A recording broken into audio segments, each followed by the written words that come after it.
Hey, welcome back everybody. That's Lookout Mountain right behind me. We are on some of the property on which the American Battlefield Trust was able to preserve through a conservation easement not long ago. And our efforts actually continue here at Chattanooga, where we have preserved together more than 400 acres, either in fee or by easement. And we're going to talk about some of those properties because this is the real deal battlefield land. Here we are below Lookout Mountain, and on November 24th, 1863, you're going to have Union troops under John White Geary coming across this very land here. As you know, during that battle, the Union troops are going to move around Lookout Mountain rather than going all the way to the crest. They didn't have to. And this is the land where they're going to be crossing, and there's the land where they're going to be fighting right over there. And we want to talk more about this, and we're going to do it first with Jim Ogden. He's the historian here at the Chickamauga Chattanooga National Military Park.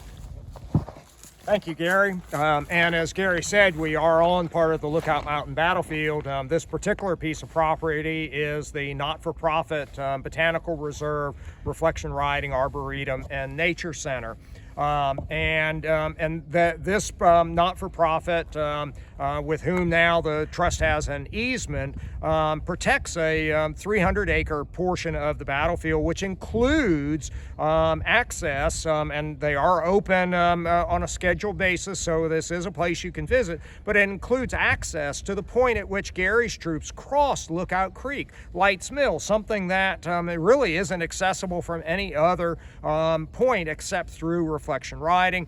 Also, as Gary indicated, as Gary's men sweep from south to north, on the ground we stand right here. The left of Candy's brigade sweeps what was then and still is today a large agricultural field as they sweep towards the northern point of the mountain. And just a little bit to the north of us is where additional Union troops under William Gross and Charles Woods will cross Lookout Creek to join that sweep over the mountain. And adjacent to this is another 7-acre parcel that has been protected, and some additional property as well. So the Lookout Mountain battlefield has gotten better protection in the last few years thanks to the work of you all, members of the American Battlefield Trust.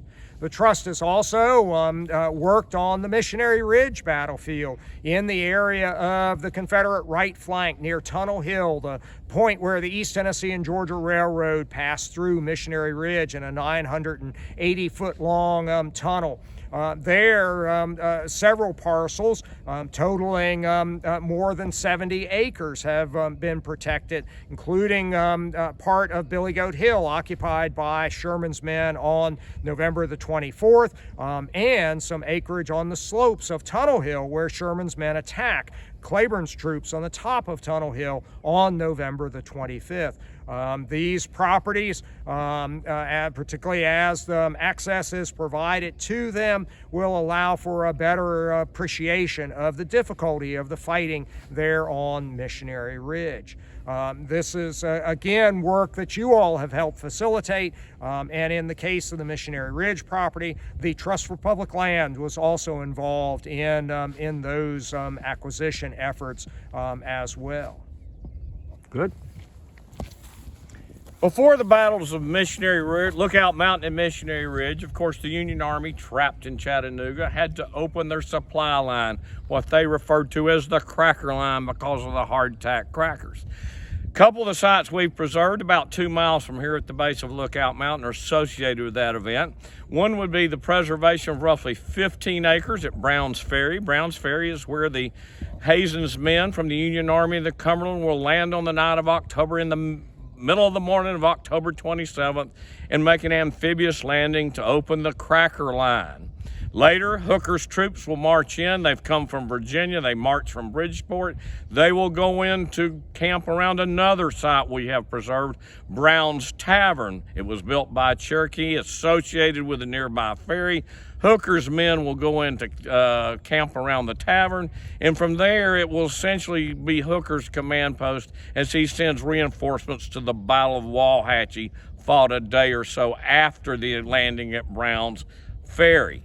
Now, not only are these sites important in the Civil War history that we all love so much, this is multi-layers of Tennessee history. Brown's Ferry was a very important site during the Trail of Tears during the Cherokee removal. 3 detachments, the Drain, the Bell, and the Whitley detachments, all used Brown's Ferry during the Trail of Tears. They will march past the tavern undoubtedly. Some of them stop there for water. So when we've saved this, not only is it important to tell the Civil War story of the Chattanooga campaign, you have helped save part of the Cherokee removal story as well. As I said, this is multi-layers of history we're dealing with here in Chattanooga.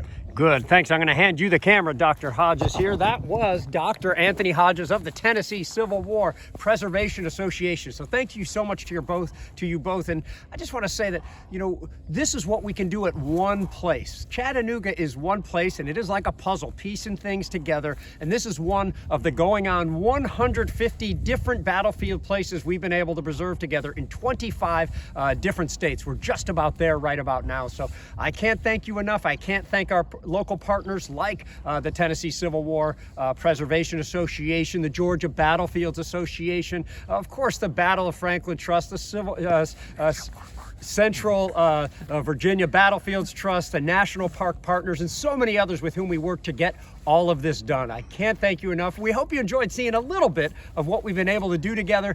Thank you so much for all of your support.